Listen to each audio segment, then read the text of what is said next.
Playlist का पहला question share कर रहा हूँ।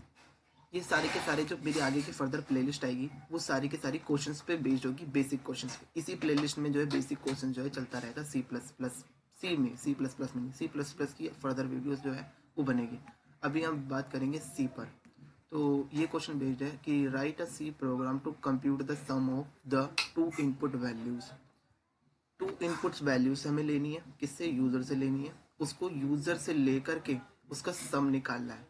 If the two values are the same, और अगर वो दोनों वैल्यूज का सम जो उन दोनों वो दोनों वैल्यूज अगर आपने जो यूजर है उसने अगर दोनों वैल्यूज सेम डाली है, इनपुट सेम डाले हैं, तो same then return the triple of their sum. मतलब उसका ट्रिपल हमें क्या नाम है रिटर्न करना है। सिंपल सी बात है। हम अपने प्री प्रोसेसर हम जो अपना फ्रेम है उस वो तैयार कर लेते हैं पहले। हैशटैग इंक्लूड stdio.h, ये प्री प्रोसेसर डायरेक्टिव है जिसके ऊपर इनपुट और आउटपुट ऑपरेशन परफॉर्म होते हैं। ये नॉर्मल हमें लिखना ही पड़ता है। मेन फंक्शन हम बना लेते हैं अपना मेन रिटर्न 0, एंड बस हमें दो इनपुट्स लेने हैं, इंट ए एंड बी। और हम अपने सम जो है हमें जो रिटर्न करवाना है उसको भी ले लेते हैं, लेकिन उसमें हम 0 ऐड कर लेते हैं। हमें क्या करना है, पहले ए की वैल्यू लेनी है, फिर बी की वैल्यू लेनी है, फिर उन दोनों को सम करवा करके सम में ऐड करना है। तो पहले ए की वैल्यू लेते हैं, प्रिंट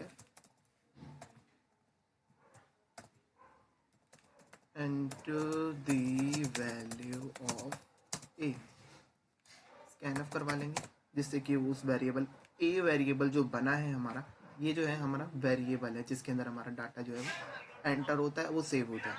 तो इस वेरिएबल के अंदर जो है हमारा डाटा जाएगा स्कैन एफ। उसके बाद हम लिख देंगे %d। %d जो ये इंटीजर टाइप के डाटा को स्टोर करता है, इंटीजर टाइप के डाटा को प्रिंट करता है।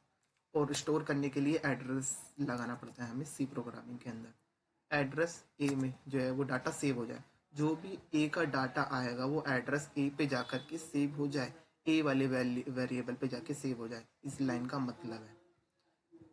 इसी तरीके से हम बी के लिए भी यूज़ करेंगे इसी को। इसी तरीके से हम बी के लिए भी यूज़ करेंगे। बस यहाँ पे हम लिख देंगे enter the value of B. ये दोनों यूज़र से ले लिया है। उसके बाद हम क्या करेंगे, हम सम के अंदर इस ए प्लस बी को जो है वो स्टोर करा देंगे। अभी तक सिर्फ सम स्टोर हुआ है। चेक करेंगे कंडीशन, इफ अगर ऐसा होता है, कैसा होता है कि अगर a is equals to B आता है, इज इक्वल्स टू लगाना जरूरी होता है। अगर आप अगर आपने a is equals to B लिख दिया तो मतलब ये जो आप कर रहे हो अपडेट कर रहे हो, b का डाटा जो है a में जा रहा है। b तो सेम रहेगा लेकिन b का डाटा a में जा रहा है। ये मतलब नहीं हमें यहाँ चेक करना, हमें चेक करना है कि a क्या इज इक्वल्स टू बी है या a b के इक्वल है कि नहीं। इसका मतलब होता है डबल, हम इसका यूज करते हैं, डबल इक्वल का यूज़ करते हैं। तो अगर है तो क्या कर दो, सम की वैल्यू को सम 3 गुना कर दो, तो sum is equals to sum into sum into sum into sum, simple. और प्रिंट कर दो सम की वैल्यू, प्रिंट कर दो सम की वैल्यू। यहाँ तक तो सम की वैल्यू कुछ और थी, और अगर ऐसा होता है तो सम की वैल्यू अपडेट हो जाएगी। अगर ऐसा होता है a is equals to B आता है तो सम की वैल्यू अपडेट हो जाएगी। अदरवाइज ये इफ कंडीशन ट्रू नहीं हुई तो ये जो है सम की वैल्यू अपडेट नहीं होगी। जो सम यहाँ पर है, अगर दोनों डिफरेंट वैल्यूज होंगी तो जो सम होगा यहाँ पर वही प्रिंट हो जाएगा। सिंपल सी बात है। और अगर ऐसी वैल्यू यहाँ पर अगर a is equals to B डालते हो तो सम जो है वो 3 गुना हो जाएगा। सिंपल सी बात है इसमें भी।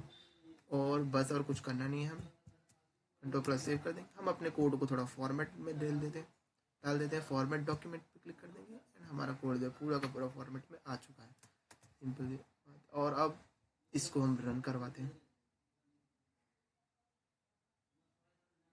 मैं लेता हूँ 2 और एक और 2, ये 64 प्रिंट कर रहा है।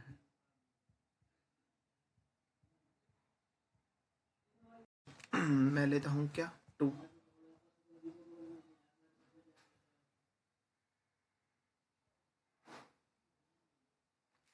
2 ले लिया मैंने ए की वैल्यू एंटर करने के लिए मैंने बोला था इसको enter the value of A and enter कर देंगे, enter the value of B and फिर एंटर कर देंगे। तो 2 + 2 कितना होता है 4, तो सम की वैल्यू 4 हो जाएगी। अगर 2 2 इक्वल है तो सम की वैल्यू जो 4 है वो 4 × 4 × 4 ऐड हो जाएगा, यानी कि 4 × 4 16, 16 4 जा 64 ऐड होगा। ट्रू। तो यही चीज़ मैं शो कर रहा था यहाँ पे। ये किस तरीके से हुआ, सबसे पहले मैंने ली 2 की enter the value of A, मैंने 2 एंटर करवाया, enter the value of B मैंने 2 एंटर कराया। ए प्लस बी कितना होता है हमारे पास 4 होता है, ए प्लस बी हमारे पास 4 हो गया अगर मैं 2 लेता हूँ।